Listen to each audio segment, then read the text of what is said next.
Today's video is sponsored by Shortform. You listen to me, young buck, if you're not recording, I swear to goodness, I'm gonna smash a potato against a wall in anger. That'd be quite liberating, actually, wouldn't it? It'd be really liberating. Right. Woohoo! We are living through history, aren't we, people? I wonder if any of us will be exhausted by the number of historical events we've gone through, but here is yet another. On July the 13th, 2024, former President Donald Trump and Republican Party presumptive nominee of the 2024 presidential election survived an assassination attempt whilst addressing a campaign rally near Butler, Pennsylvania. Now, political violence has unfortunately always been uncomfortably present throughout history. Though a small sliver of good news, I suppose, assassinations are the rarest type of political violence. I'm not sure that's really a good thing. Political violence as a whole is ridiculous and stupid and horrible, but anyway. We are all familiar with famous and horrific historical assassinations, from the assassination of Julius Caesar on the Ides of March in 44 BCE to Abraham Lincoln's assassination on the 14th of April 1865, the assassination of the Archduke Franz Ferdinand of Austria-Hungary on June 28, 1914 in Sarajevo, and John F. Kennedy's assassination on 22nd of November 1963. We're also even more painfully familiar with the historical fallouts and consequences of each of those assassinations, despite Benjamin Disraeli infamously saying after the death of Abraham Lincoln, quote, "Assassination has never changed the history of the world." If only that were the case. But what about attempted assassinations? Do those change the world? I mean, we can say the obvious about the 42 attempted assassination plots against Hitler, which obviously failed. But what about the attempted assassination of Napoleon Bonaparte? Or the attempted assassination of Jiajing Emperor of China's Ming Dynasty by a group of concubines? A lot of case studies out there about attempted assassinations and how history went after that, but I want to cover the two that I find are less talked about, purely because I find them the most interesting, really. But before we go into the assassinations or attempted assassinations I like to talk about, the historical events, I like to take a quick moment to thank today's sponsor, which is Shortform. And this is for anyone who never has any time to read, and there's just too much to read out there. All the information exists at our knowledge, and yet our books are piling up everywhere, on our Kindles, on our phones. That is where Shortform comes in. Shortform is the best way to dive into ideas from all those books you've been meaning to read but haven't gotten around to yet. Shortform gives you hyper-detailed summaries of books that you're curious about, covering all the key points in so much detail in one-page summaries or chapter-by-chapter full guides with interactive exercises at the end to help you remember and apply what you've learned. I'm obviously interested in history, as are you, and there are some areas of history I will really never get around to reading about, but I can use Shortform to discover the new books that I've always wanted to read but never had the time to read. One of the guides I've been currently reading is Silk Roads, because it's a huge book and I know I'll never read it, but it was great to actually have some insight into the book itself. The app is also incredibly helpful with jogging your memory and giving you refreshers on the key points of books that you've already read. You don't have to go back and reread them. You just go on the app and see what the guys tell you about it. So if you're interested, do not miss out. Go to shortform.com/lady for a free trial and a 20% discount, giving you access to thousands of book guides for the price of a single book a month. So let's start with the really disturbing one. Let's talk about the attempted assassination of the Jiajing Emperor of China's Ming Dynasty. In 1521, the Emperor Jiangdi unexpectedly died at 29 years old after he drunkenly fell off a boat and contracted a fatal illness or disease from the Grand Canal. Without any sons to pass on to the throne was passed to his cousin, Zhu Hukong, who became the Jiajing Emperor at just 13 years old. Now, initially, the Jiajing Emperor reformed many of the corruptions of the previous regime. He reduced taxes and strengthened the country's defences. However, during the middle of his reigns and to the later of his reigns, things took a turn for the worst. Basically, corruption was pretty rife amongst officials, resulting in numerous peasant revolts and mutinies. And in 1556, the country was devastated by the deadliest earthquake in human history, claiming the lives of over 800,000 people. On top of all that, the Mongols and pirates attacked from the north and south of the country, putting the emperor and country under huge pressure. Unlike other emperors who lived in the Forbidden City, the Jiajing Emperor chose to live in isolation. In the West Park, located in the middle of Beijing and west of the Forbidden City. Now, because he hadn't been raised to become the emperor, he kind of passed all of his duties onto the Grand Secretary Yang Song, who was massively corrupt and sold government positions to those willing for them. Amazing. I mean, it's not that different really, is it? Most government positions are bought technically by nepotism and wealth, but okay. Anyway, so the Jiajing Emperor was zealously Taoist and was strangely obsessed with alchemy, particularly alchemy that maintained his longevity, which led him to create all sorts of concoctions, including the most disturbing of them all, the red lead concoction, which contained one core ingredient, menstrual blood.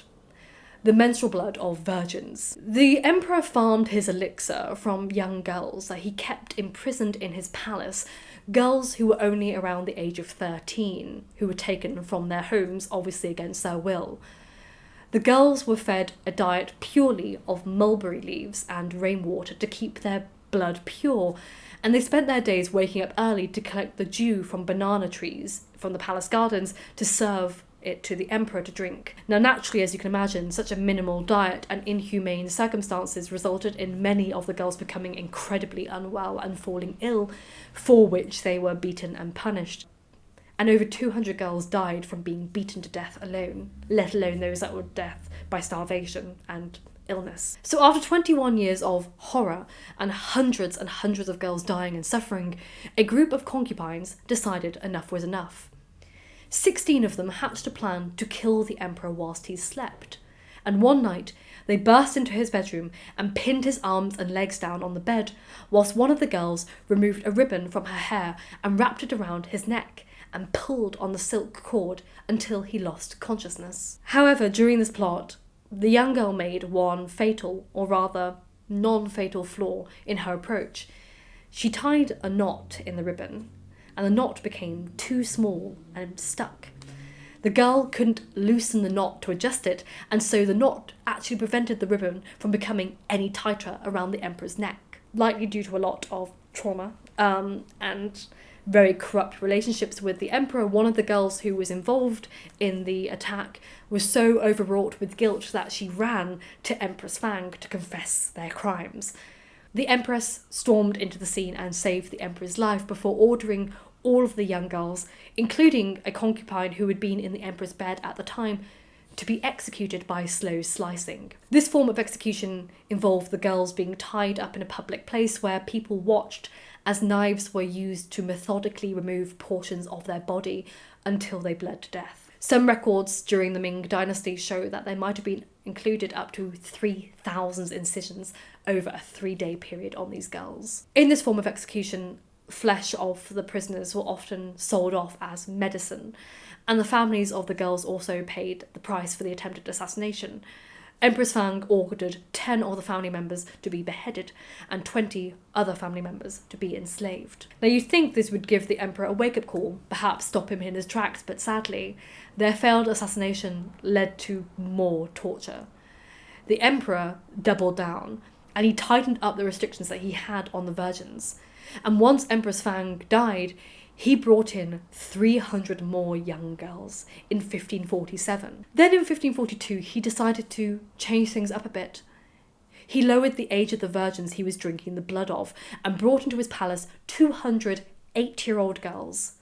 And then, in 1555, brought in a further 150 8-year-old girls, all of whom he very likely sexually assaulted, drank the menstrual blood of, tortured, beat, and starved to death. In a small slither of ironic justice, the emperor died after 45 years on the throne, ironically from mercury poisoning from one of his elixirs. But still, he lived long enough to torture, sexually assault, abuse, and drink the menstrual blood of over 1,000 little girls, children, all of whom were torn from their families and lived degrading, horrific lives. Not really lightening the tone, but let's move on to Napoleon Bonaparte. The French Revolution, which began in 1789, had overthrown the monarchy, abolished feudalism, and established a republic based on the principles of liberty, equality, and fraternity. However, the revolution resulted in a period of intense political conflict, as you can imagine, economic instability, and widespread violence known as the Reign of Terror. During all of this, a young military officer called Napoleon Bonaparte was gaining quite a lot of popularity. He was an incredibly successful general, and his campaigns against France's enemies were also incredibly successful, which gave him popularity.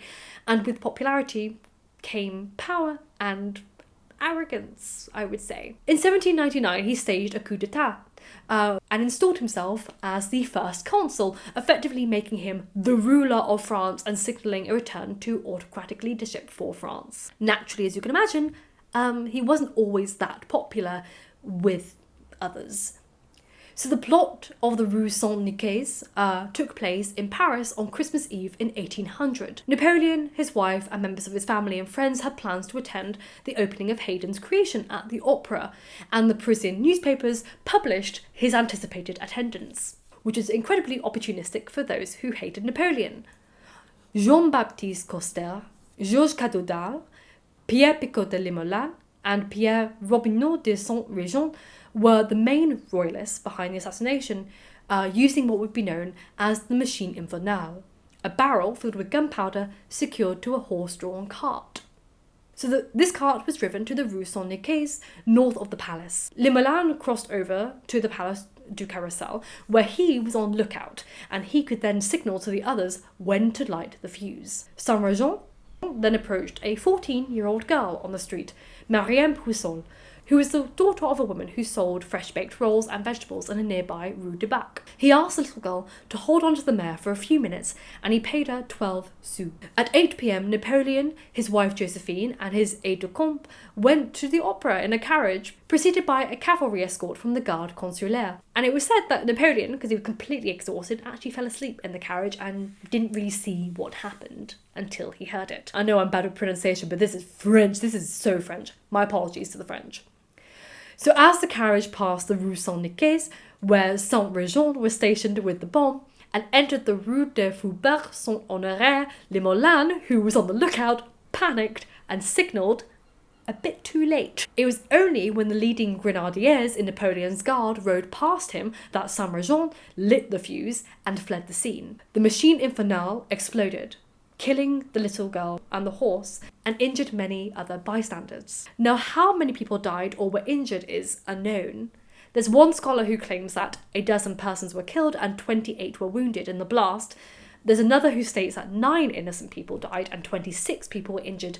And there's another scholar who wrote that the bomb only killed 2 people and injured 6 more people gravely and then others lightly. What we do know is Napoleon was completely unharmed and insisted on continuing to the opera, where the audience gave him a standing ovation upon learning of his daring escape. After the attempted assassination, which is not the last one that he was exposed to, Napoleon ensured that 130 prominent Jacobins were exiled, and then in 1801, 4 dagger conspirators were also found guilty of plotting a murder against him, and they were subsequently guillotined. Now, Bonaparte did incredible things for stabilising France after the Revolution. You know, he was an incredible general. He established the Napoleonic Code, and he also reconciled the French state with the Catholic Church. However, he also compromised the gains of the revolution. You know, primarily, the French Revolution ended monarchical rule in France, and Napoleon just kind of brought it back. You know, he rewarded his supporters, he made himself an emperor, he gave himself an extravagant court to preside in, and he showered his friends and family with titles and wealth and just everything the revolution was against, you know? He also reduced women's rights. He was very openly scornful against liberal and educated women. Also had a thing against pregnant women. He didn't want to see them. Really weird. He was a strange character. Also, more notably, Napoleon kept Europe at war for 15 bloody years, resulting in an estimated 3.5 to 6 million deaths, millions more wounded, and unimaginable numbers of girls and women raped in these wars. Additionally, in May of 1802, he restored slavery and the slave trade in France and its colonies, which spurred new waves of violence in the Caribbean. And then, after all that, he left France weaker than when he found it. With France diminished and bankrupt from all the wars, its borders were even smaller, and it lost most of its colonies anyway. So really, what was it for? But yes, those are two examples of failed assassinations that did change the course of history. If you are interested in anything similar to this, if you have any other video requests, please send me a request in my Google form. I'm always happy to look into them. Thank you as always for watching. Thank you to my Patreons for making this possible. And I hope you are happy and healthy. And remember, that car is loud out there, but books save lives. So keep reading.